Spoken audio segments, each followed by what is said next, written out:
Doctor Piyush, जब तक हम इंतजार कर रहे हैं बाकी डॉक्टर्स के ज्वाइन करने का, लेकिन हम लोग अभी शुरू कर सकते हैं। आपने बताया था आप अलीगंज में सुपर स्पेशलिटी हॉस्पिटल में सीनियर कंसल्टेंट हैं।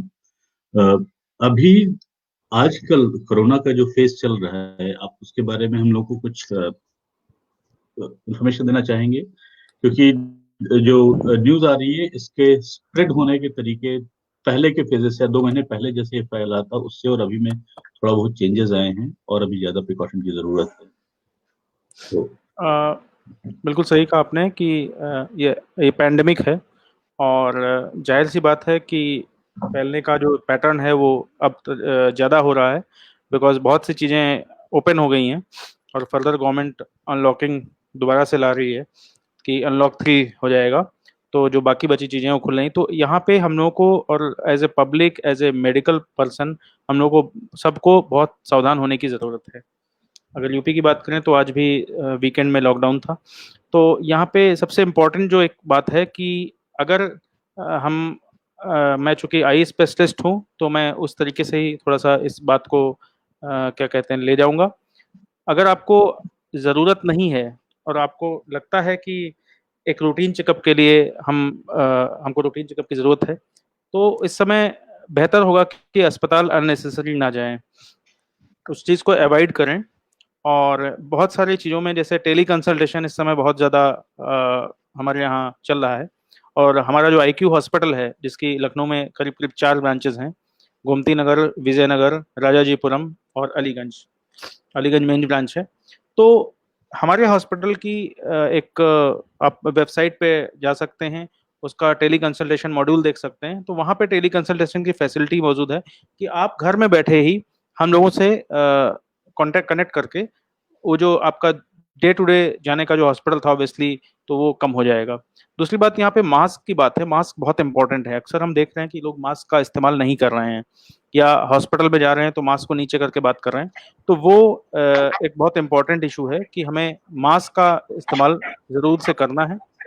और जो ऐसे पेशेंट्स हैं जो ओल्ड एज पेशेंट्स हैं और जो या बच्चे हैं और जिनको किसी ज़रूरत से हॉस्पिटल जाना पड़ रहा है, वो बहुत ज़्यादा सावधान होकर निकलें।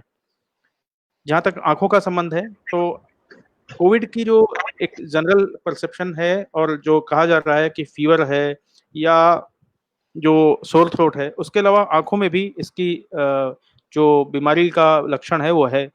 तो बहुत सारी चीज़ें हैं आंखों में। और पहले कुछ चीज़ें जैसे आपने बोला कि चेंजेस हैं। चेंजेस प्रॉब्लम है कि इस वायरस के से कितनी डिजीजेस फैल रही हैं, वो अब धीरे धीरे समझ में आ रहा है, क्योंकि वायरस एक तरीके से बिहेव नहीं कर रहा है। पहले जैसे आंख में की बात करें कि ऐसा लग रहा था कि कंजंक्टिवाइटिस ही हो सकती है, वायरल कंजंक्टिवाइटिस के रूप में, जैसे आंख आना जिसको कहते हैं, उस फॉर्म में आ रहा है। लेकिन अभी पता चला है कि कोगुलेशन डिसऑर्डर के रूप में भी है, बीमारी निकल के आ रही है। जैसे आंखों में हेमरेज या कोगुलेशन डिसऑर्डर भी कर रहा है और उससे नज़र को भी नुकसान पहुंचा सकता है। तो ये बात तो सही है कि आप अननेसेसरी हॉस्पिटल आएं, लेकिन अगर कोई ऐसी चीज़ होती है जिसको आपको लगता है कि नहीं ये सिग्निफिकेंट लगती है, तो आपको हॉस्पिटल जाना है, but after they every precaution. Doctor, I think आपने भी एक कोagulation डिसऑर्डर की बात की। मेरे ख्याल से हमारे ज्यादा ऑडियंस को उसके बारे में नहीं पता होगा कि क्या कोagulation डिसऑर्डर, क्या आप बता सकते हैं कुछ इसका फुल? कोगुलेशन डिसऑर्डर का मतलब ये होता है कि जब ज्यादातर जो वायरल इन्फेक्शन होते हैं, ये वायरल इन्फेक्शन के साथ ही ज्यादा होता है कि जब जो है ना क्या कहते हैं कोई वायरस हमारे शरीर पे अटैक करता है, तो डिफरेंट तरीके से वो अटैक करता है और उसके खिलाफ हमारी बॉडी में चेंजेस होते हैं। तो कोगुलेशन डिसऑर्डर का मतलब ये कि जो ब्लड से रिलेटेड जो हमारा खून है, वहाँ पे थक्का जमने के रिगार्डिंग, जैसे जी। पीटी सीटी ये सब जांचें होती हैं। तो अब चूंकि ब्लड तो हर जगह है, आंख में भी ब्लड है, आंख में भी धमनियां हैं, बॉडी में भी है। तो वो जब वायरस अटैक करता है तो हमारे जो है ना जो अंदर कोगुलेशन डिसऑर्डर होता है ना, ब्लड का थक्का जमने के चांसेस होते हैं। जी। तो जी। वो जी। कहीं भी किसी भी धमनी में हो सकती है, चाहे आंख की धमनी हो चाहे बॉडी की धमनी हो। इसीलिए इसीलिए जो सुनाई पड़ रहा है कि मल्टी ऑर्गन फेलियर हो रहा है, मतलब वो जाता तो लंग्स में, फिर मल्टी ऑर्गन फेलियर कैसे हो रहा है, तो वहां पे ये भी चीज हो सकती है। तो किसी भी चीज को इग्नोर ना करें कि मतलब जैसे शुगर है तो अरे शुगर की वजह से हो सकता है, कोरोना की वजह से नहीं हो सकता, या क्या कहते हैं कोई और बीमारी है तो उसको इग्नोर भी नहीं करना। डॉक्टर, मेरे ख्याल से आपने एक बहुत ही इंपॉर्टेंट बात फिर यहाँ पे बताई, क्योंकि अभी तक हम लोगों का पूरा फोकस इसके सिम्टम्स पे था कि आपको फीवर है या आपको कफ है, क्योंकि जो नॉर्मल इन्फॉर्मेशन थी कि कोरोना वायरस आपके लंग्स को सबसे ज्यादा इम्पैक्ट कर रहा है, कुछ समय गले में रहता है, पड़ जाता है। लेकिन आप एक मेरे ख्याल से काफी इंपॉर्टेंट बात बता रहे हैं कि नहीं, किसी भी सिम्टम को ना इग्नोर करें, क्योंकि ये हर जगह इम्पैक्ट कर रहा है, कोगुलेशन डिसऑर्डर भी कर रहा है और आपके बाकी बॉडी ऑर्गन्स को भी इम्पैक्ट कर सकता है। तो क्या ये पॉसिबल है कि जो मेन सिम्टम है फीवर और कफ वो ना हो, लेकिन फिर भी आप कोरोना से इम्पैक्टेड हैं और वो आपके बाकी ऑर्गन्स को इम्पैक्ट करे? ऐसा मैंने अभी तक केसेस नहीं देखे हैं, लेकिन इस बारे में मेरे ख्याल से चेस्ट फिजिशियन या फिजिशियन ज़्यादा अच्छी राय देंगे कि उन्होंने क्या कहते हैं, क्योंकि हम लोग सिर्फ आई के केसेस देख रहे हैं। तो ऐसे केसेस तो नहीं मिले हैं कि जिसमें केवल फीवर हो, केवल वो हो रहा है। ऑब्वियसली कुछ ना कुछ लक्षण होगा, लेकिन ऑब्वियसली सोर थ्रोट ना हो और उसके अलावा और कोई सिम्टम हो, ये हो सकता है। सोर थ्रोट ना हो, सोर लेकिन थ्रोट फिर ना भी हो, बाकी फीवर ना हो, symptoms- लेकिन अगर कैसे कहीं कॉगुलेशन डिसऑर्डर है तो ये हो सकता है। और मेरे ख्याल से जो मेरे फिजिशियन फ्रेंड हैं वो और इसके बारे में प्रकाश डाल सकते हैं। जी, थैंक यू डॉक्टर पीयूष इस इन्फॉर्मेशन के लिए। Doctor Tiwari is back online. और डॉक्टर तिवारी, आपको मेरी आवाज आ रही है? जी, तो doctor Tiwari, thanks for joining, I welcome you here again. आप थैंक यू। आप ब्रीफली हमें अपने बारे में बताएंगे, then we can talk about corona. ठीक है। Myself doctor Dhiraj Tiwari. मेरी वॉइस आ रही है आपको? जी, एकदम सही आ रही है। Myself doctor Dhiraj Tiwari और मैं कंसल्टेंट बलरामपुर हॉस्पिटल लखनऊ में हूँ। और कोरोना की जहाँ तक बात की जाए तो एक्चुअली में इट्स वायरल डिजीज। और वायरल डिजीज जो होती है बेसिकली हमारी एक इनका एक अपना एक टाइम पीरियड होता है और उस टाइम पीरियड में ये ऑटो मोड में रहती हैं और उसके पहले ही उस टाइम पीरियड में ठीक होती हैं। अब जैसे होता क्या है इसमें कि अभी हमारे जो हेल्थ मिनिस्टर हैं श्री हर्षवर्धन जी, माननीय हर्षवर्धन जी, उन्होंने एक प्रेजेंटेशन दिया था एम्स में और उन्होंने एक डेटा दिया था। और उस डेटा से एक चीज क्लियर हो गई कि हम लोग पैनिक इस डिजीज की वजह से थोड़ा कुछ ज्यादा हो रहे हैं। बट अगर देखा जाए कि अगर जैसे हम इन्फेक्शन की बात करते हैं तो हमारे इंडिया में जो डेटा आ रहा है कि लगभग 2 मिलियन लोग जो है वो एचआईवी से पीड़ित हैं। और जो हेपेटाइटिस बी और हेपेटाइटिस सी, ये सारी वायरल डिजीज हैं। हेपेटाइटिस बी और हेपेटाइटिस बी से 40 मिलियन लोग हैं और हेपेटाइटिस सी से लगभग 10 मिलियन लोग पीड़ित हैं। बट आज की डेट में कोरोना का जो डेटा है वो लगभग 1.4 मिलियन का है। ठीक है, जिसमें हमारे 0.9 मिलियन लोग रिकवर्ड हो चुके हैं। और जो डेथ रेट है, जो डेथ रेट की अगर हम बात करें तो 0.3% एचआईवी से डेथ होती है और 4% हेपेटाइटिस बी से और 1% हेपेटाइटिस सी से। तो हमारा जो डेथ रेट इसका कोरोना का है वो 2% का है। और ट्रीटमेंट अगर इनका होता है तो एचआईवी और आपका ये हेपेटाइटिस बी, ये लाइफ लॉन्ग ट्रीटमेंट चलता है। ये भी वायरल वायरल डिजीज है और इनका भी लाइफ लॉन्ग ट्रीटमेंट चलता है। और हेपेटाइटिस सी का मिनिमम 3 मंथ चलता है। बट कोरोना का 14 डेज का होता है। जो कोरोना का पेशेंट्स है उसका 14 डेज में होता है। तो अगर हम दूसरी बीमारियों से कंपेयर करें तो इसका कोई लाइफ लॉन्ग ट्रीटमेंट नहीं है। इसका कोई 3 से 4-5 महीने का ट्रीटमेंट नहीं है। पेशेंट रिकवर 14 डेज में हो जाता है। ठीक है, तो सवाल ये उठता है कि हम जब लॉकडाउन भी हो रहा है और हर तरह के प्रिकॉशंस भी लिए जा रहे हैं, फिर इतनी पैनिक सिचुएशन क्यों है? तो रीजन इसके पीछे सिर्फ ये समझ में आता है कि ये स्प्रेड जो एक्सपोनेंशियल ग्रोथ की बात करते हैं, एचआईवी में, हेपेटाइटिस बी में, हेपेटाइटिस सी में, इन सब चीजों में एक्सपोनेंशियल ग्रोथ इस तरह की नहीं होती है। बट एरोसोल के थ्रू या माउथ, आई और नोज के थ्रू ये जब जाता है, कॉन्टेक्ट बॉडी में एंटर करता है, तो ये एक्सपोनेंशियल ग्रोथ कर रहा है। और मोस्टली इसके पेशेंट जो 80% पेशेंट्स हैं वो एसिम्प्टोमेटिक होते हैं। तो जो पॉजिटिव पेशेंट्स हैं उसमें वायरल लोड ज्यादा होता है और उस वायरल लोड ज्यादा होने की वजह से वो स्प्रेड ज्यादा कर रहे हैं। तो हमारा सिर्फ कहना ये है कि ऐसे प्लेसेस जहाँ पे हॉस्पिटल है, हमारे बस स्टैंड हैं, रेलवे स्टेशन हैं, जहां भी पब्लिक गैदरिंग है वहां पे हम लोग जाने को अवॉइड करें, क्योंकि वहां पे स्प्रेड होने के चांसेस ज्यादा है, पहली चीज। दूसरी चीज जो भी डॉक्टर पीयूष ने कहा, हम उससे सहमत हैं कि हमारा अच्छी क्वालिटी का मास्क हम जरूर पहने, क्योंकि कुछ लोग करते क्या है, अगर हम, चूंकि ये हमारा जो मैं समझ पा रहा हूँ यहाँ पे हमारे जो ऑडियंस है एक पब्लिक है जो नॉन मेडिकोज हैं, तो उनको ये बताने की बहुत जरूरत है कि लोग करते क्या है, लड़कियां स्कूटी पे जाती हैं या किसी चीज पे तो वो दुपट्टा बांध लेती हैं या कुछ लोग रुमाल बांध लेते हैं और फिर कहीं पे अपने पब्लिक प्लेस पे जहाँ वेहिकल पे पहुंचते हैं तो वहां पे दुपट्टा हटा लेते हैं या रुमाल हटा लेते हैं, तो वापसी में फिर वो पलट के पहनते हैं, उनको ये नहीं याद रहता है कौन सा फ्रंट साइड है कौन सा बैक साइड है। तो ये एक बहुत बड़ी समस्या है, क्योंकि हमारा जो एरोसोल के थ्रू इन्फेक्शन हो रहा है हमारे दुपट्टे में या रुमाल में या कहाँ लग रहा है, एक तो ये दिक्कत है। दूसरा हमने देखा है कि कुछ लोग मास्क लगाते हैं और वो आदत ना होने की वजह से मास्क को नाक के नीचे कर लेते हैं, ये बहुत ही खतरनाक है। और कुछ लोग मास्क को गले पे लगा लेते हैं।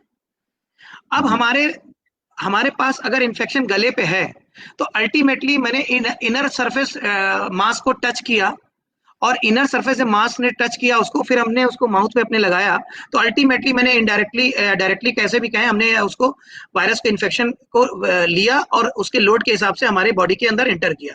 अब यहाँ से खेल खुद शुरू होता है कि हमारी बॉडी की इम्यूनिटी कैसी है। वायरस सभी के पास है, सभी की बॉडी में एंटर कर रहा है, लेकिन जो हर्ड इम्यूनिटी की हम लोग बात करते आ रहे थे उस पर भी काफी डिबेट चल रही है। लेकिन हर्ड इम्यूनिटी एक चीज होती है जो बॉडी को बॉडी में एंटीजन डेवलप करती है, एंटीबॉडी डेवलप करती है, ये सब चीजों से बॉडी की इम्यूनिटी आती है। अब जब वायरस एंटर करता है, अगर हम घर से बाहर निकल रहे हैं तो हमारी पहली कोशिश ये होनी चाहिए कि हम मास्क पहने और घर से कभी भी खाली पेट ना निकलें। अगर हम घर से खाली पेट निकलते हैं तो हमारी बॉडी की इम्यूनिटी दैट टाइम हमारी बहुत अच्छी नहीं होती है और वायरस जब भी अटैक करता है बॉडी में या वायरल लोड हमारा ज्यादा होगा और हमारी इम्यूनिटी उसको ठीक से नहीं कर पाएगी, पहली चीज। दूसरी चीज ये है कि हम अननेसेसरी घर से बाहर निकल रहे हैं, हमारी इम्यूनिटी अच्छी भी है, हमारी इम्यूनिटी अगर अच्छी भी है और अननेसेसरी में घर से बाहर निकल रहे हैं तो वायरस हमारे में इंटर करता है प्रिकॉशन डालने के बावजूद भी, क्योंकि होता क्या खाली ये मास्क के थ्रू नहीं जा रहा है। जो एक स्टडी है और इस पर हमने देखा भी है, तो वो बेसिकली लोग स्पिटिंग करते हैं, एक ये आदत जो लोग छोड़ नहीं पा रहे हैं, स्पिटिंग करते हैं या बिना मास्क के बोलते हैं, तो अल्टीमेटली ये एटमॉस्फेयर में भी है और हमारी अर्थ पे भी और हमारी ग्राउंड पे भी है। तो स्पिटिंग करने की वजह से वो हमारे स्लीपर्स, शूज, हर सैंडल्स, हर जगह वो करता है। तो जब हम घर में आते हैं तो कोशिश करते हैं, अगर हमारा बंगलो है या विला है या प्राइवेट घर है, तो हम घर के बाहर उसको शूज, चप्पल, जूते वहां पे उतार दें और अंदर एक अलग स्लीपर पहन के जाएं जो घर के अंदर ही यूज होती है। दूसरा, उन लोगों के लिए बहुत अलर्ट रहने की जरूरत है जो लोग सोसाइटीज में रहते हैं। हम डॉक्टर्स मोस्टली क्या करते हैं, हॉस्पिटल से जब लौटते हैं तो अपने शूज को कार से नीचे उतारते ही नहीं है। हमारी प्रायोरिटी ये रहती है कि हम, हालांकि वहां पे हम शू कवर्स पहनते हैं, फिर भी कहीं ना कहीं कुछ पार्ट ऐसा रहता है कि गाड़ी में बैठते वक्त हम लोग शू कवर वार्ड में या उसको उतार देते हैं, इमरजेंसी में उतार देते हैं। लेकिन कुछ स्टेप हमारे ऐसे होते हैं, लोग स्पिटिंग करते हैं, तो हम, hospital is most infectious place, hospital is most infectious place. तो हम लोग करते क्या है कि जब कार में बैठते हैं तो मैं एक सोसाइटी में रहता हूँ 6th फ्लोर पे, तो यहाँ पे लगभग 150-200 घर हैं। तो मेरी कोशिश ये रहती है जब मैं सोसाइटी में एंटर करूँ तो अपने शूज को अपनी कार में ही उतार देता हूँ और वहां से दूसरी स्लीपर्स पहनता हूँ और उनको पहन के मैं अपनी 6th फ्लोर पे आता हूँ और उसको भी मैं बाहर उतारता हूँ अपने घर के बाहर। तो हम हर बंदे की, हमारे देश में हमारी हर बंदे की रिस्पॉन्सिबिलिटी बनती है कि इसके लिए अवेयर रहे। अगर हम बाहर जाते हैं तो शूज, स्लीपर्स, सैंडल्स सब बाहर ही उतारें और घर में आके प्रॉपरली सैनिटाइज हो, क्योंकि मोस्टली ये इन्फेक्शन मास्क के थ्रू तो जा ही रहा है, हम जो बोल रहे हैं या छींक रहे हैं, खांस रहे हैं, ये शूज के थ्रू या हमारे स्लीपर्स के थ्रू भी जा रहा है। और जितना इसका प्रिवेंशन करेंगे, इसकी सारी जो लड़ाई है जो गवर्नमेंट ने किया था, लॉकडाउन किया, वेंटिलेटर्स तैयार किए, पीपी किट्स तैयार की, मास्क हमारे कंट्री में मास्क पहले बहुत महंगे आ रहे थे, पीपी किट महंगे आ रहे थे, ग्लव्स महंगे आ रहे थे, पल्स ऑक्सीमीटर महंगा था, आपने देखा होगा थर्मल स्कैनर महंगा था, 4-4, 5-5 हजार के थर्मल स्कैनर आज की डेट में 1-1 हजार के आ रहे हैं। तो हर चीज अब मार्केट में अवेलेबल हो गई और सस्ती भी हो गई है। तो हमने आईसी मटेरियल काफी डिस्ट्रीब्यूट किया सोशल मीडिया के थ्रू भी, और हमने आईसी मटेरियल डिस्ट्रीब्यूट किए पर्सनल लेवल पे भी, व्हाट्सएप के थ्रू भी। तो आज की डेट में पब्लिक अवेयर है। अब पब्लिक की रिस्पॉन्सिबिलिटी बनती है कि इस लड़ाई में खुद हमारा इसको लड़े और हमारा साथ दे। और ये साथ वो कैसे दे सकती है? अवेयरनेस के थ्रू, अलर्ट रह के, क्योंकि ये लड़ाई कोई रॉकेट साइंस इसमें नहीं है। इसमें सिर्फ इतना है कि हम अपनी लड़ाई को खुद लड़ना है और खुद इससे जीतना है। हम ही वॉरियर्स हैं, कोई यहाँ पे ना मेडिकल वॉरियर्स है, ना पुलिस वाले वॉरियर्स हैं। आज की डेट में अगर देखा जाए, हमको लड़ाई को खुद लड़ना पड़ेगा, और इस जितना हम अवेयर रहेंगे, एक जैसे कहावत कही गई थी ना, prevention is better than cure. तो प्रिवेंशन ही यहाँ पे लड़ाई, यही हमारा टूल है इस लड़ाई को लड़ने का। अदरवाइज वो एक्सपोनेंशियल ग्रोथ बढ़ती रहेगी, और हम अपनी इम्यूनिटी को जितना अच्छा रहेंगे, ये लड़ाई उतनी जल्दी खत्म होगी। डॉक्टर थैंक यू, आपने काफी एलॉबरेट तरीके से इसके बारे में बताया। साथ में आपने ये भी बताया कि गवर्नमेंट या आप लोगों की ओर से क्या क्या मेजर्स लिए गए हैं, और आपने इंफॉर्मेशन और किट्स शेयर की। लेकिन एक काफी इंपॉर्टेंट बात आपने बताई, और ये सब लोगों को नोट करनी चाहिए कि दो बातों पे आऊंगा। पहली बात तो लोगों ने मास्क पहना है या अपने आप को प्रोटेक्ट कर रहे हैं मास्क से या दुपट्टे से, किसी चीज से। If they are not using it properly, that is totally ineffective. जैसे आपने बताया कि अगर दुपट्टा उल्टा कर लिया या मास्क को आपकी स्किन पे आपने टच करा लिया, नेक पे डाल दिया, तो आपने भले ही 1 घंटे 2 घंटे पहना है, उस समय आपने अपने आप को प्रोटेक्ट कर रखा है, but your skin was expose and then again you touch that skin by the mask, तो फिर उसका कोई फायदा नहीं। लेकिन और डॉक्टर साहब, आपने अपने प्रैक्टिकल एक्सपीरियंस से एक सबसे इंपॉर्टेंट बात बताई कि ठीक है, इफ आई एम हेल्दी और मैं मास्क से अपने आप को प्रोटेक्ट कर रहा हूँ, लेकिन फिर भी आपने अपने कहा कि शूज से, बाकी कपड़ों से, बाकी चीजों से I may be spreading it, so I am protecting myself. मैंने अपने आप को प्रोटेक्ट कर लिया है, लेकिन अगर मैं केयरफुल नहीं हूँ और मैं बाहर जा रहा हूँ, तो मैं इसे स्प्रेड कर सकता हूँ। Even though I am not infected, मैं अभी भी स्प्रेड कर सकता हूँ। तो ये मेरे ख्याल से ये एकदम ही एंगल था इसके बारे में, very valid and relevant point, लेकिन कभी हम लोगों ने सोचा नहीं था। लोगों को इस चीज के बारे में अवेयर होने की बहुत जरूरत है, अवेयर होने की बहुत जरूरत है कि पहली बात तो अगर बहुत जरूरी नहीं है तो प्लीज बाहर मत निकलिए। दूसरी बात, अगर आप निकलते हैं तो आप देखिए कि कैसे मिनिमम सरफेस से कांटेक्ट में आए, क्योंकि आपने अपने आप को तो मास्क से प्रोटेक्ट कर रखा है, लेकिन आपकी बाकी बॉडी अगर कैच कर रही है वायरस, आप तो घर आके सैनिटाइज हो जाएंगे, लेकिन आप इसे बाकी जगह स्प्रेड कर देंगे, and that will B problem. तो थैंक यू डॉक्टर। मुझे कुछ चीजें और आपसे पूछनी थी इस पे, लेकिन उससे पहले एक हमारे ऑडियंस का सवाल आया जो मैं अभी स्क्रीन पे दिखा रहा हूं जी। तो कला पंडित का सवाल है डॉक्टर तिवारी। इसमें दिख रहा है कला पंडित का कि doctor Tiwari, how can we know that we are positive और से what is the first symptom. तो इसमें मैंने जैसे पहले बताया था कि 80% पेशेंट्स जो होते हैं एसिम्प्टोमेटिक होते हैं, वो क्योर हो जाते हैं। वायरल डिजीज मोस्टली 8 से 10 दिन में, या मैंने बताया 14 दिन में ही अपने आप ठीक हो जाती है, ठीक है। और हो सकता है हमें बॉडी में कोई सिम्टम ना आए, बट एक हम लोगों ने चेकलिस्ट बनाई थी, अगर नोट करना चाहते हैं लोग नोट कर सकते हैं। उसमें लगभग हमारे 7, 8, 10 पॉइंट्स हैं। उस चेकलिस्ट में ये था कि अगर वो चेकलिस्ट में आप पॉइंट्स देते हैं हम लोग, और उस पॉइंट के हिसाब से हम बताते हैं कि हम कैसे उसको आगे प्रोसीड करें। तो वो चेकलिस्ट में ये था कि पहला पॉइंट उसमें है कि अगर आपको कफ है तो उसको 1 पॉइंट देना है। If you can write people, तो यू कैन राइट। अगर आपको कफ है तो उसको 1 पॉइंट देना है, और अगर आपको कोल्ड है तो उसमें भी 1 पॉइंट देना है। पहला पॉइंट कफ है तो 1 पॉइंट, कोल्ड है तो 1 पॉइंट। उसके अलावा अगर डायरिया भी हो रहा है तो 1 पॉइंट दे सकते हैं। डायरिया के बाद अगर सोर थ्रोट है तो 1 पॉइंट दे सकते हैं, ठीक है। सोर थ्रोट है तो 1 पॉइंट दे सकते हैं। उसके बाद बॉडी एक माइल्जिया, अगर बॉडी एक हो रहा है और माइल्जिया है बॉडी में तो 1 पॉइंट दे सकते हैं। उसके बाद अगर हमारे हेडेक हो रहा है तो उसको 1 पॉइंट दिया जाता है। और सबसे इंपॉर्टेंट होता है फीवर, बॉडी में अगर फीवर भी है तो 1 पॉइंट दिया जाता है। तो इतने जितने हमने point, cough, cold, diarrhoea, throat, sore throat, body ache, headache and fever, तो ये सब जो है 1 पॉइंट देते हैं, और ये सब हमारे वायरल फीवर के साइन है। अब वायरल फीवर कौन सा है? स्वाइन फ्लू है, H1N1 है, कोरोना है। ये डिफरेंशिएट करना इतना आसान नहीं होता है होम लेवल पे या डोमेस्टिक लेवल पे या लेमैन के लिए, लेकिन ये एक चेकलिस्ट है जो हेल्प करती है कि एक्शन कब लेना है। तो ये जो इतने हमने पॉइंट आपको बताए, ये सिम्प्टोमेटिक पेशेंट्स के लिए है, और 1 पॉइंट है। पहले आपने देखा होगा इस मौसम में खूब सारा कोल्ड वायरल फीवर होता था, और एक बंदे को होता था तो वो 8-10 दिन में ठीक होता था, और दूसरे बंदे को ट्रांसफर करता, पूरे घर में वायरल फीवर फैलता था। और कोरोना भी इसी तरह का है, डरने की कोई जरूरत नहीं है, कोरोना भी इसी तरह का है। तो ये पॉइंट्स जो मैंने बताए, जितने सबको एक पॉइंट देने की जरूरत है। उसके अलावा जब आते हैं डिफिकल्ट इज ब्रीदिंग, यहां से स्टोरी स्टार्ट होती है। इफ डिफिकल्ट ब्रीदिंग है तो 2 पॉइंट देने हैं, वहां पे 2 पॉइंट देने हैं। उसके बाद अगर फटीग है, हम जल्दी थक जा रहे हैं, 4-6 जीने चढ़ने पे या 10 कदम चलने पे थक रहे हैं, तो हम 2 पॉइंट उसको देते हैं। उसके अलावा अगर हमारी कोई ट्रैवलिंग की हिस्ट्री है, ठीक है,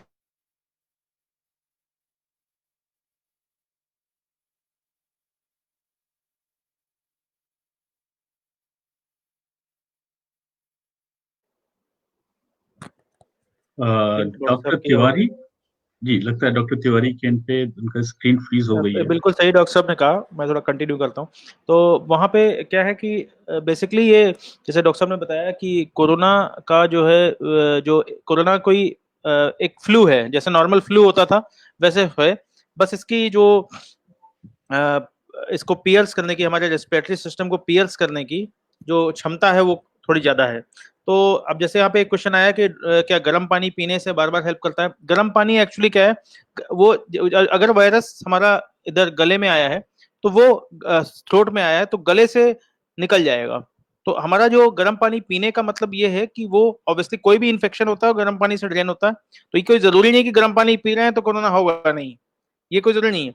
लेकिन अगर वो उसका लोड कम है, आपकी ह्यूमिडिटी है ठीक, तो वो वॉश आउट हो जाएगा वहां से टिल द टाइम वो रेस्पिरेटरी सिस्टम को आगे प्रोसीड करे। तो ऐसा देखा गया है कि पहले वो सोर थ्रोट होता है और 2-3-4 दिन में या कुछ दिन में, अक्सर 4-5 दिन में वो जाके रेस्पिरेटरी सिस्टम में चला जाता है, वहां से फिर कहानी खत्म होनी शुरू होती है, जैसे डॉक्टर ने बताया कि ब्रीदिंग प्रॉब्लम शुरू होती है।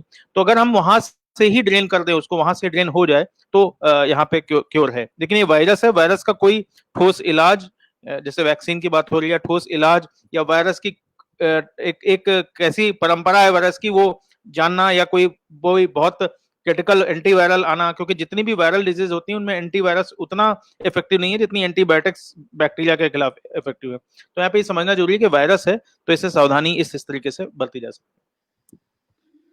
जी डॉक्टर साहब, इसके क्योर के बारे में आपने सही कहा कि अभी हमें इंतजार करना होगा। जो अभी कुछ मेडिसिन रिसर्च चल रही है कोरोना के बारे में, क्या हम किसी ब्रेक थ्रू की उम्मीद कर सकते हैं? आपने बताया ना ये वायरल है और उसमें दवाएं उतनी ज्यादा इफेक्टिव नहीं रहेंगी, तो अभी भी जैसा डेटा था कि 80% से ज्यादा लोग क्योर हो रहे हैं, फुल्ली रिकवर हो रहे हैं और शॉर्ट पीरियड में रिकवर हो रहे हैं। डॉक्टर तिवारी ने पहले बताया था कि इससे उतना पैनिक करने की जरूरत नहीं है। ही coated so many other diseases which cause more problem, जिनका ट्रीटमेंट काफी लंबे समय तक चलता है। तो अभी मैं जानना चाहता हूँ कि जो भी हमारे पास अभी करंटली अवेलेबल मेडिकल प्रोसीजर्स हैं और जो रिसर्च चल रहा है, what kind of difference can we expect really any breakthrough with this happening? पहली चीज जो ऑब्वियसली सही आपने कही, कोशिशें हमेशा अपने लेवल पे करते रहनी चाहिए और साइंटिस्ट कर रहे हैं, डॉक्टर्स कर रहे हैं। तो अब उसमें यहाँ पे क्या है कि जो एंटीवायरल ड्रग्स जो अभी लॉन्च हुई हैं, ये एक पहला कदम है। और ऑब्वियसली मैं यहाँ पे क्लियर करना चाहता हूँ कि कोई भी एंटीवायरल ड्रग, कोई भी एंटीवायरल मेडिसिन एकदम क्योर नहीं है कि हमने खा लिया और हमारा वायरस खत्म हो गया। जैसे सर ने कहा कि बहुत सारी चीजें चल रही हैं, तो they are in very budding stage, embryo वाले स्टेज में है और उनपे रिसर्च चले, क्योंकि किसी भी वैक्सीन को आने में, किसी की दवाई को लाने में बहुत सारे ट्रायल्स अंडर को करना पड़ता है, फेज 1, फेज 2, फेज 3, उसमें टाइम लगता है। तो इसलिए अभी लेटेस्ट में WHO का कोई आर्टिकल पढ़ रहा था और वहां पे वो कह रहे थे कि नेक्स्ट ईयर 2021 के मिडिल तक आने की संभावना है वैक्सीन के। ऐसे बहुत सारी खबरें निकल के आ रही हैं, फिर कभी बीच में खबर आती है कि नहीं हो गया। तो ब्रेक थ्रू होगा या नहीं होगा ये कहना तो मुश्किल है, वैसे कोशिश जारी है। लेकिन ये बात तय है कि वायरस एक इम्पॉर्टेंट चीज है। जैसे बहुत सारे वायरस, इन्फ्लुएंजा वायरस है, HIV वायरस है, हेपेटाइटिस वायरस है, तो बहुत सारे वायरस हैं, इनकी कोई ठोस दवा नहीं है। तो इसलिए बचाव ही इसका इलाज है फिलहाल के लिए। तो जब और होप फॉर द बेस्ट कि कोई वैक्सीन या कोई कुछ आता है, क्योंकि WHO भी अपने स्टेटमेंट लगातार चेंज कर रही है, बिकॉज कोई बीमारी का एक पर्टिकुलर वे, पर्टिकुलर जैसे मैंने बताया कल्चर अभी तक डायग्नोस नहीं हुआ है। जी doctor Piyush, that is going on. हमारे पास कुछ और सवाल हैं, लेकिन उससे पहले डॉक्टर गुप्ता ने हमें ज्वाइन किया है। Hello, I am audible here? Doctor Gupta, hi, hello, welcome, thank you for joining us. आपको हमारी आवाज आ रही है? यस, आई एम जी, ऑडिबल। हाँ, you are audible, you are very much audible doctor Gupta, thank you. And I understand कुछ technical challenges थे शायद, और इसलिए पहले आवाज नहीं आ रही थी, but you figured it out. That is great, and thanks for joining us. So, doctor Gupta, अभी तक डॉक्टर तिवारी और डॉक्टर पीयूष हमारे साथ जुड़े हुए थे, वो लोग अभी भी हैं और उन्होंने कोरोना वायरस के बारे में हमें काफी information the. I don't know कि आप उन्हें पहले सुन पाए या नहीं, लेकिन मैं सुन रहा था लगातार। जी, मैं लगातार सुन रहा था। ओके धन्यवाद। तो डॉक्टर गुप्ता, आप उसमें कुछ ऐड करना चाहेंगे? प्लीज आप जरा हमसे अपना पर्सपेक्टिव शेयर करिए और उसके बाद हम लोग कुछ क्वेश्चन आंसर्स पे बात करेंगे। श्रोताओं को धन्यवाद।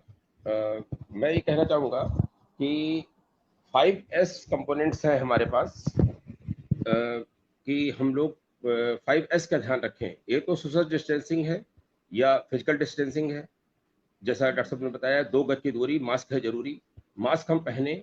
जैसा केयर बताया गया है कि मास्क में जरूर ध्यान रखें कि हमारा क्या ऊपर साइड है, मतलब नोज क्लिप हो जो आपको टाइट रखे, शील हो चारों तरफ, चेहरे और नाक और चिन की तरफ, नंबर 1। नंबर 2, जैसे डॉक्टर धीरज ने बताया कि गमछा या रुमाल या दुपट्टा ओढ़ने से आपको आगे पीछे की साइड का आइडिया नहीं होता। जो बाहर वायरस होते हैं वो आप अपने अंदर ले लेते हैं, उन चीज को ध्यान रखना होगा।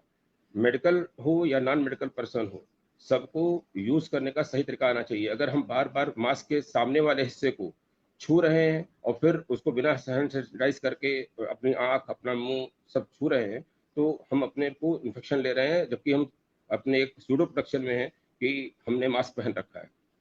तो मास्क पहनने में ये सावधानी बहुत जरूरी है, और उसको प्रॉपर डिस्पोजल भी करना है। जब हम इसको वेस्ट के रूप में अलग करें अपने शरीर से, तो हम याद रखें कि हमको जो है इसको क्लोज डस्टबिन में डालना है, और ऐसा नहीं सड़क पे फेंक दिया वो इन्फेक्शन का जनरेट करे। हमको कफ एटिकेट का याद रखना है कि हमको खांसी नहीं करनी है हवा में, और अगर हमारे पास रुमाल है या टिश्यू पेपर है उसमें करना है। और अगर हमको खांसी आ रही है और हमारे पास कुछ भी नहीं है, तो बेंड एल्बो से हमको मुंह कवर करके ही खांसना है। और हमारे पास सैनिटेशन के लिए हमारे पास 2 सोर्स हैं, सोप वाटर और अल्कोहल। बार बार अल्कोहल से हाथ धोने से कुछ लोगों में एलर्जी भी देखी गई है, और इसलिए सोप वाटर के जगह पर अल्कोहल का तभी उपयोग करें जब आपके पास सोप वाटर ना हो। सोप वाटर में फायदा ये है कि वो इससे आपको एलर्जी नहीं करता है। सोप जो वायरस की लिपिड लेयर होती है उसको गला देता है और हमारा वायरस इनएक्टिव हो जाता है। लेकिन इसके लिए टाइम पैरामीटर बहुत इंपॉर्टेंट है। अगर उस समय तक आपने इसको यूज नहीं किया, जो कम से कम 20 सेकंड, नहीं तो आइडियली 30 to 40 सेकंड है, और आपके सारे सरफेसेस पे आपने सफाई से नहीं रगड़ा, जिसका फार्मूला है सुमन के। एस फॉर सीधा, यू फॉर उल्टा, एम फॉर मुट्ठी, ए फॉर अंगूठा, एन फॉर नाखून और के फॉर कलाई। इन सारे अंगों को आपको सही तरीके से मलना है लेदर्ड साबुन से, और कम से कम 30 सेकंड तक मलना है। इसको कंफर्टेबल बनाने के लिए आप कोई राइम अपने दिमाग में बैठा सकते हैं, कोई मंत्र बैठा सकते हैं कि हाँ इतनी देर में मैं 30 सेकंड 25 सेकंड जरूर लेता हूँ, और उसको गुनगुनाते हुए आप धो लें। धोते वक्त ये ध्यान रखें कि आप उतने ही सेकंड, अगर आपने नल खोल रखा है तो वाटर वेस्ट कर रहे हैं। कृपया अगर हैंडल वाला अगर पास है तो कोहनी से नल बंद कर दें जब आपने सोप और पानी ले लिया है। जब तक आप लेदर बना रहे हैं और मल रहे हैं तो उतनी देर आप पानी का बचत करें, और फिर कोहनी से नल खोल लें या असिस्टेंट से नल खुलवा लें अगर चूड़ीदार है, और आप पानी को वेस्ट होने से भी बचाएं।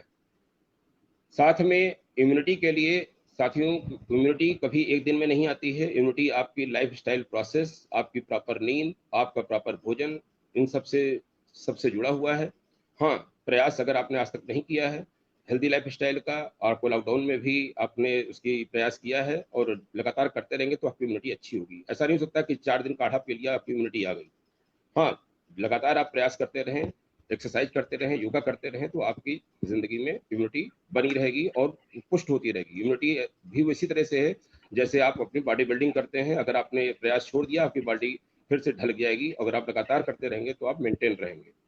आपको योगा करना है, एक्सरसाइज करनी है, मन प्रसन्न करना है, प्राणायाम करना है। इन सब चीजों का कॉम्बिनेशन आपको स्वस्थ बना सकता है। आपको बाहर निकलते वक्त जो भी प्रोटेक्शन अभी हमको हमारे पूर्व के वक्ताओं ने बताया, डॉक्टर धीरज ने और उन लोगों ने, उनको पूरा ध्यान रखिए।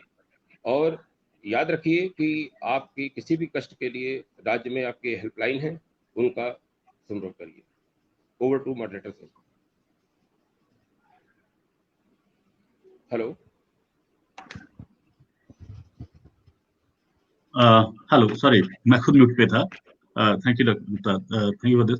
एक्चुअली आज के इस डिस्कशन से एक एक काफी इम्पोर्टेंट बात हमें समझ में आई, और वो ये कि इतनी कोशिशों के बाद सरकार और कई लोग भी केयरफुल हैं, लोग सबने सैनिटाइजर खरीद रखा है, सब लोग मास्क यूज कर रहे हैं मोस्टली, लेकिन फिर भी ये बीमारी फैलती जा रही है। और इसका शायद एक बहुत बड़ा रीजन है कि लोग इसे बहुत अच्छे तरीके से नहीं यूज कर रहे हैं। सिर्फ मास्क यूज करना सफिशिएंट नहीं है, जैसे आपने बोला कि आप इसे टाइट तरीके से यूज करिए, तो फेस पे टाइट रहना चाहिए। आप केयरफुल हैं आपने कौन सा सरफेस यूज किया है, आप केयरफुल हैं आप इसे कैसे डिस्पोज कर रहे हैं। तो सिर्फ सरफेस लेवल पे इससे बचने की कोशिश नहीं, बल्कि हमें एकदम बहुत ही ज्यादा केयरफुल होने की जरूरत है ताकि इसका स्प्रेड ना हो। Unless we are very serious and we are very committed about stopping this spread, और हम मास्क ढंग से नहीं यूज करते हैं या बाकी सरफेस पे टच हो जाता है वो क्लॉथ जिसे हम प्रोटेक्ट कर रहे हैं, या जैसे डॉक्टर तिवारी ने बताया था कि आपके शूज से आपके कपड़ों से चीजें फैल सकती हैं। तो फ्रेंड्स, मैं ये एक काफी इंपॉर्टेंट बात है, please be careful about these thing. यही कारण है कि ये बीमारी इतनी कोशिशों के बाद फैलती जा रही है, क्योंकि अगर जब तक हम लोग होलिस्टिकली इसे कवर करने की नहीं कोशिश करते हैं तो ये फैलती रहेगी। और डॉक्टर गुप्ता, एक और इम्पोर्टेंट बात आप बोल रहे थे कि नहीं 20 सेकंड ही नहीं बल्कि 30 से 40 सेकंड रिकमेंडेड है। तो 20 सेकंड का जो भी नारा था, that is not so much sufficient. So हाथ धुलने के लिए 30 से 40 सेकंड की जरूरत है। आपने बहुत साइंटिफिकली एक्सप्लेन किया कि कैसे सोप कैसे हमें इस वायरस से प्रोटेक्ट करेगा। So thank you very much. I would like to talk little bit more about immunity.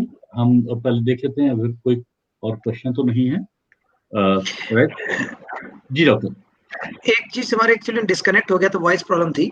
ये काला पंडित जी ने जो क्वेश्चन किया था इसमें लास्ट का थोड़ा वो रह गया था, जो बोले थे कि कैसे जानते कि हम पॉजिटिव हैं इनिशियल सिम्टम्स में।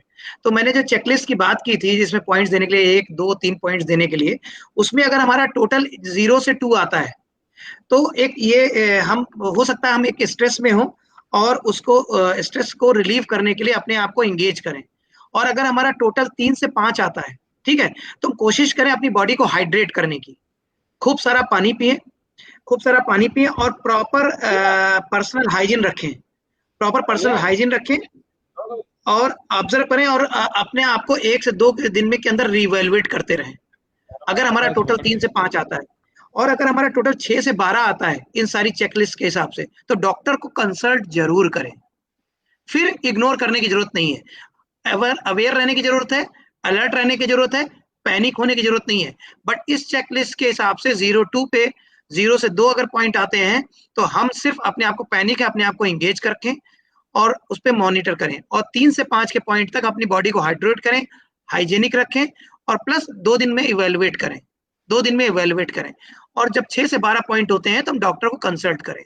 और 12 से 24 होता है, डॉक्टर गुप्ता मेरे ख्याल से सहमत होंगे, 12 से 24 से पॉइंट होते हैं तो इट मींस कोरोना के सिम्टम्स हैं, कोरोना पॉजिटिव हो सकता है, हम तुरंत का तुरंत इन्फॉर्म करें। That is urgency. Doctor Tiwari, thank you for taking up on that. हाँ, उस सवाल के बीच में कुछ टेक्निकल चैलेंजेस आ गए थे। Thanks for sharing this. क्या आप अपनी ये चेकलिस्ट, जिस चेकलिस्ट की बात कर रहे थे आप, जो काफी यूजफुल हो रहा है, हमारे कई ऑडियंस अगर से बाद में रेफर करना चाहे तो प्लीज इसके बाद हमसे शेयर कर लीजिएगा। लेकिन ये बहुत ही अच्छा लगा। और सिमिलरली डॉक्टर गुप्ता, आपने एक नए एक्रोनिम की बात की थी सुमन के, जो आपने पूरा एक्सप्लेन किया, वो भी हमारे ऑडियंस के लिए काफी यूजफुल होगा। तो अगर इस कॉल के बाद आप हमसे वो शेयर करेंगे तो we'll create a blog post and we'll share it so that we can spread this information to lot more people. Thank you. एक सवाल मैं अभी ये जानना चाहूंगा, आप सब डॉक्टर लोगों ने एक्सप्लेन किया, और ऑफ कोर्स हॉस्पिटल जाना जिस हद तक पॉसिबल हो अवॉइड करना चाहिए because they are bleeding ground for infection, और इसलिए हमारा इकलौता सोर्स, हमारा इकलौता प्रोटेक्शन हमारी इम्यूनिटी है। तो इम्यूनिटी के बारे में ऑफकोर्स हम लोग कई वीडियो देखते हैं, आयुर्वेद से रिलेटेड कई बातें लोग बताते हैं कि आपको ये करना चाहिए। तो एक तो हम आपकी ओपिनियन और एक अथॉरिटेटिव कमेंट चाहेंगे कि इम्यूनिटी बढ़ाने के लिए लोग घर में अवेलेबल चीजों का, हल्दी है और काढ़ा है, क्या चीजें कर सकते हैं। और उसके साथ अगर आप कोई एक इनफैक्ट एलोपैथी में कोई और मेडिसिन या विटामिन सी के लिए, फ्रूट्स तो ऑफकोर्स यूजफुल है, लेकिन कोई और दवा भी है जो हम लोग ले सकते हैं इम्यूनिटी के लिए, आप हमें प्लीज उसके बारे में भी अगर बता सके, that will be useful. But let's start with the ayurvedic thing, other things that are readily available at home, हमारे उसे कैसे यूज कर सकते हैं अपनी इम्यूनिटी के लिए, और उसके बाद प्लीज दवा के बारे में भी बता दें। Let's start. डॉक्टर तिवारी, आपसे शुरू करते हैं।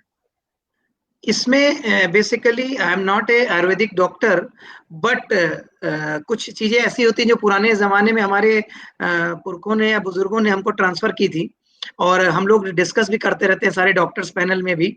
तो कुछ चीजें ऐसी हैं जो बॉडी की इम्यूनिटी को वाकई अच्छी रखती हैं, और उसमें जैसे कि एक I discuss with one doctor, बहुत रिनाउंड डॉक्टर है, उन्होंने बताया था हम जो मार्केट में खरीदते रहते हैं कि ये खा लीजिए, वो डिब्बी खरीद लीजिए, उसका वो खरीद लीजिए, उसकी बजाय अगर घर पे होममेड हम उसका रेमेडी करें तो ज्यादा अच्छा होता है। तो मुझे जो बताया गया था उसमें बोला गया था कि अगर ये पसारी की दुकान पे गिलोय मिलता है, अगर वो 250 ग्राम गिलोय और पीपली आती है 100 ग्राम, और सोट आती 30 ग्राम, हल्दी 30 ग्राम और अजवाइन 10 ग्राम और दालचीनी 15 ग्राम और काली मिर्च 10 ग्राम, इसका एक कॉम्बिनेशन बना लें, तो ये आपकी इम्यूनिटी के लिए बेहतर है। लेकिन फिर मैं वही बात कहूंगा, डॉक्टर गुप्ता की बात से सहमत हूं कि ये आपने 4 दिन पी लिया, इसका मतलब ये नहीं कि आप शक्तिमान हो गए और आप अमर हो गए। Yoga, respiratory exercise, routine life, mental level, stress हमारी इम्यूनिटी को डाउन करता है।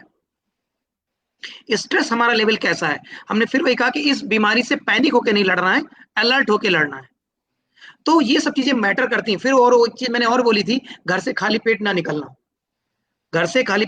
तो ये सब चीजें मैटर करती हैं। हाँ, लेकिन ये जो इम्यूनिटी की बात कर रहे हैं, ये चीजें इम्यूनिटी लाती हैं, ठीक है। और जैसे कि इसमें एक क्वेश्चन अभी आया है कि डॉक्टर जितेंद्र प्रताप सिंह जी का, कि अगर किसी को एक बार कोरोना हो जाए, होकर ठीक हो जाए, तो क्या उसे दोबारा नहीं होगा? तो ये इसका जवाब तो मेरे ख्याल से डॉक्टर गुप्ता दे सकते हैं। चाइना में ऐसी स्टडीज आई हैं कि कुछ लोगों को दोबारा रिकरेंट हुआ है, चाइना और फ्रांस में। तो डॉक्टर गुप्ता इसका बेहतर दे देंगे जवाब। Thank you doctor Tiwari. Doctor Gupta, आप इसमें क्या ऐड करना चाहेंगे मेरे ओरिजिनल क्वेश्चन पे, एज वेल एज जो जितेंद्र प्रताप सिंह ने सवाल पूछा उसके बारे में?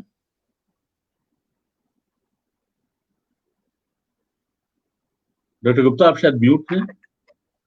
हेलो। यस, हाँ, बताइए जी, यू आर ऑडिबल नाउ। जी, मैं डॉक्टर धीरज से सहमत हूँ कि काढ़ा हमारे जीवन का एक हिस्सा है, और वाकई ये इम्यूनिटी मॉड्यूलेटर है और हमें इसका यूज करना है। लेकिन अभी भी स्टडी आई थी, लोगों ने इसका अतिशय उपयोग किया और पेट में अल्सर हो गया। तो कृपया करके दवा को दवा के रूप में लें, भोजन के रूप में नहीं। पहला, आप 2 बार पिएं और सही अनुपात में पिएं। तो किसी आयुर्वेदाचार्य से पूछ लें, जैसे डॉक्टर धीरज ने अभी एक कॉम्बिनेशन बताया है वो डाल देंगे, और उसको सही अनुपात में पिएं। दूसरा, जहां बताया कि आयुर्वेदिक के साथ अपनी मॉडर्न मेडिसिन में, तो मैं यही सजेस्ट करूंगा कि विटामिन डी ले सकते हैं, विटामिन सी ले सकते हैं। विटामिन सी को 500 मिलीग्राम टीडीएस तक ले सकते हैं, और ये जो आपका विटामिन डी है उसको 60,000 यूनिट की वीकली ले सकते हैं, और 4 से 6 हफ्ते लगातार ले सकते हैं। तीसरी बात ये है कि जो हमारे दर्शकों को जानना है, कि श्रोताओं को जानना है कि जहां तक बात है कि री इन्फेक्शन की, कोरोना का री इन्फेक्शन हो सकता है। उसका कारण 2 है। एक, बहुत सी स्टडीज में पाया गया है कि जिन कोरोना पॉजिटिव पेशेंट में, भी आपने प्लाज्मा थेरेपी की बात सुनी होगी, कि उसमें कोरोना से जो लड़के निकले, सब में एंटीबॉडीज अच्छे स्तर की नहीं बनी। इसका मतलब है कि वो लड़ने में सक्षम नहीं भी हो सकते हैं अगर कोरोना वायरस का स्ट्रेन नहीं चेंज होता है तो। और फिर उसमें म्यूटेशन की भी थ्योरी आई कि कोरोना वायरस म्यूटेट कर रहा है, और कुछ लोगों में इसीलिए उसकी इंटेंसिटी कम है, कुछ लोगों में बहुत ज्यादा है, शायद म्यूटेशन की वजह से हो, अभी बहुत श्योर नहीं है। अभी एक व्हाट्सएप पे आया था कि वैज्ञानिक लोग भी उतना ही जानते हैं वायरस के बारे में, उस डिजीज के बारे में, जितना सोनिया गांधी हिंदी जानती है। कहना नहीं चाहिए, लेकिन ये याद कराने के लिए कि भी हम लोग लर्निंग फेज में हैं, जो जान रहे हैं वो बता रहे हैं, इसलिए बचाव ही जरूरी है। तो री इन्फेक्शन हो रहा है, चाहे वो वायरस के स्ट्रेन की वजह से हो, चाहे इम्यूनिटी लेवल आपकी इन्फेक्शन के बाद अच्छी ना बनती हो। और अभी भी देखा गया जिनकी बनती भी है, वो 60 दिन में उसकी एंटीबॉडीज बैन ऑफ हो जा रही हैं। और अभी बिल गेट्स का भी ये आया था कि शायद हम जो वैक्सीन बनाएं उसको मल्टीपल लेनी पड़ जाए। तो अभी कुछ भी कह पाना बहुत मुश्किल है। वैक्सीन का इंतजार मत करिए प्लीज, अपनी सुरक्षा करिए। Prevention is better than cure, जैसा डॉक्टर धीरज ने कहा था। बचा ले गए तो समझिए 2020 में आपने जंग जीत ली। तो बचने के लिए वही 3 है, पीएमएस, फिजिकल डिस्टेंसिंग, मास्क और सैनिटाइजेशन। और घर से बाहर कतई मत निकलिए अगर वाकई जरूरत नहीं है। जरूरत है तो पूरे इक्विपमेंट के साथ रखिए। सिपाही बिना हथियार के युद्ध में जाएगा तो हमेशा घायल होकर लौटेगा। ठीक है, तो बहुत ध्यान। डॉक्टर गुप्ता, काफी काफी रेलेवेंट पॉइंट दिया आपने इसमें। एग्जैक्टली तो हालांकि अभी तक तो यही हो रहा था कि अगर आपके अंदर एंटीबॉडीज बन जा रही हैं, आप प्रोटेक्ट हो गए, एक बार एसिम्प्टोटिक आपने कैच कर लिया और फिर एंटीबॉडीज हो गई, लोग सोचते थे, तो बड़ी अच्छी बात है। लेकिन जैसे कि नहीं, अभी हमारी इन्फॉर्मेशन ऑफकोर्स में बहुत लिमिटेड है, हमारी नॉलेज लिमिटेड है। कई लोगों में एंटीबॉडीज अच्छी बनी नहीं है, कई लोगों में वेन हो रही है कुछ समय बाद। तो it means we are still in the unknown territory, और जब तक साइंटिस्ट हमें कुछ क्लियर नहीं बता पाते हैं, और ऊपर से वायरस भी म्यूटेट हो रहा है। जो PMS as you mentioned is our main source. Doctor Piyush, आप कुछ और इम्यूनिटी बिल्डर्स के बारे में अगर हमें बता सकें, या अपने क्लोजिंग कमेंट्स, क्योंकि I think be very helpful doctor. Yes, thank you. Am I audible? आवाज आ रही है? Yes, you are. Doctor Gupta और डॉक्टर धीरज ने काफ़ी पॉइंट्स वो कर दिए हैं। तो यहाँ पे जैसा आपने डॉक्टर साहब लोगों ने बताया कि इम्यूनिटी ज़रूरी है, और ऑब्वियसली जैसे गिलोय का नाम लिया, तो गिलोय एक नेचुरल सोर्स है। और इवन इस कोरोना से पहले भी हम लोग, अगर गिलोय बाजार में मिलता है, उसको आप एक टहनी उसको घर में लगा लें, तो उसका छोटे छोटे पीस काट करके आप अपने चाय में इस्तेमाल कर सकते हैं, चीज़ों में इस्तेमाल कर सकते हैं। तो एक नेचुरल रिसोर्स है। नेचुरल जो भी हल्दी, दालचीनी, ये सब, इनमें ऐसे गुण हैं जो वैज्ञानिकों को भी नहीं पता है, और बहुत सारी चीजें अननोन बढ़िया फैक्टर हैं। तुलसी का एक बहुत इंपॉर्टेंट है, नीम है। तो इन सब चीजों को इस्तेमाल करना बिल्कुल सही है। और काढ़ा, जैसे डॉक्टर साहब ने कहा कि अति की जो है ना, जो जिस चीज की अति होती है वो चीज खराब होती है, तो दवा के रूप में लेना है। इम्यूनिटी हायर करना है, इम्यूनिटी बहुत जरूरी है। और योग का इस्तेमाल बहुत इंपॉर्टेंट है, क्योंकि फाइनली जो लंग्स होते हैं उनका जो टाइडल वॉल्यूम होता है, टाइडल वॉल्यूम का मतलब होता है कि जब इंसान ने एक्सेल इनहेल कर लिया, उसके बाद लंग्स के अंदर जो रिमेनिंग एयर बचती है उसको टाइडल वॉल्यूम कहते हैं, जो कि करीब 500 ml के आसपास होता है। तो वो टाइडल वॉल्यूम इंपॉर्टेंट होता है। इसीलिए 2 एक्सरसाइज, पहले तो जो आपको यूट्यूब में रामदेव जी के वीडियो मिल जाएंगे कि पूरा अनुलोम विलोम का जो पूरी लंग एक्सरसाइजेस बहुत इंपॉर्टेंट है। कपाल भारती बहुत अच्छी है। प्लस एक सिंपल गुब्बारा ले लें और गुब्बारे को पूरा फुलाने का पूरा उसका एक्सरसाइज करें। That is very good exercise for the lungs. और yoga has no replacement, yoga का कोई रिप्लेसमेंट नहीं है, दवाइयां नहीं हो सकती। और जहां तक एंटीबायोटिक्स की बात है, ये एक वायरस है, हमेशा याद रखना चाहिए, वायरस है। एंटीबॉडीज बैक्टीरियल इन्फेक्शन में तो बहुत अच्छा काम करती हैं, बहुत अच्छा, लेकिन एंटीबॉडीज का वायरस के अंदर कितना रोल है वो बहुत ही ज्यादा फजी है, बहुत ही ज्यादा कंफ्यूजिंग है। इसलिए ये ना सोचे कि एक बार कोरोना हो गया तो मैं तो अब मैं अमर हो गया, अब मैं आराम से घूम सकता हूँ सड़कों पे। तो ये ऐसा नहीं है। अभी जैसा कि डॉक्टर साहब लोगों ने बताया, और एक न्यूज आई भी थी कि कुछ पुलिस वाले हमारे कर्मी थे जो कोरोना वॉरियर थे, उनको दोबारा से कोरोना हो गया, जो वॉश आउट एंटीबायोटिक कर रहा है। तो सुरक्षा ही बचाव है, और इसी संकल्प के साथ हमको आगे बढ़ना चाहिए। और जैसे डॉक्टर साहब ने बिल्कुल सही बात कहा, 2020 सर्वाइवल का युग साल है, और यहाँ पे हम लोगों को 2020 को किसी तरह काटना है। ये ऐसा समय है कि जहाँ पे हमको रन नहीं बनाने हैं, केवल पिच पे टिके रहना है। तो इस तरीके से हमको आगे बढ़ना है। डॉक्टर साहब, थैंक यू। ऑडियंस के लिए मैं एक बार, ये आप लोगों ने बार बार उस चीज को कहा है, और मैं क्लोजिंग कमेंट में भी एक बार कहूंगा, क्योंकि ये काफी इंपॉर्टेंट है। और वो ये है कि आपकी इम्यूनिटी एक दिन में नहीं बनेगी। Please work on your self, keep working on your self. हमने कहा उससे पैनिक नहीं होना है, स्ट्रेस में मत आइए, लेकिन अपने खान पान, अपनी लाइफस्टाइल को चेंज करिए, योगा करिए, उसका कोई सब्स्टिट्यूट नहीं है। And work on your immunity, क्योंकि अगर दवा भी आ जाएगी तो कोई मेरेकल नहीं होने जा रहा है। वैक्सीन भी आ जाएगी तो वी डोंट नो कि वैक्सीन कितने समय में 7 बिलियन लोगों तक पहुंच पाएगी, और बार बार देना पड़ेगा, एक बार देना पड़ेगा। So there is no substitute to building your own immunity, taking all the precautions. If you are going out, taking care of PMS, as Dr. Gupta had said. So build your immunity, be very, very careful, because we are still in the realm of unknown as far as coronavirus is concerned. So thank you, doctor. मैं आपसे request करना चाहूंगा कि आप लोगों ने कई important जो बातें बताई हैं, फॉर एग्जाम्पल जो चेकलिस्ट है, आपने जो सुमन के बारे में बताया था, और डॉक्टर पीयूष अभी आप कई इन्फॉर्मेशन दे रहे थे, अगर आप इस वेबिनार के बाद हमें भेज सकें वो चीज, तो we will nicely consolidate in a blog and we'll share it widely, ताकि ये सारी इंफॉर्मेशन कई लोग ज्यादा से ज्यादा लोगों तक पहुंचाई जा सके। So with this, doctor, thank you very much for your time. I really appreciate it. and we hope to talk soon again. Thank you. Thank you. Thank you. Thank you. Bye. Thank you so much. Thanks. Thank you.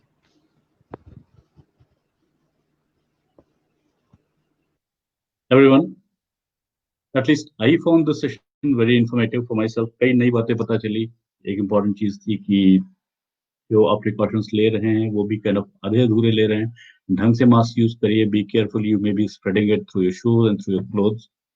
तो आप अपने आप को तो बचा ले जाएंगे, लेकिन फिर भी अगर आप कोरोना वायरस इन्फेक्शन फैला रहे हैं और दूसरे लोगों से इन्फेक्ट हो सकते हैं, तो be very careful. Step out. Number 1, step out only if it is very important. When you are stepping out, be very careful about not touching any surface, because maybe you will sanitize yourself and you'll protect yourself, but you may end up infecting others.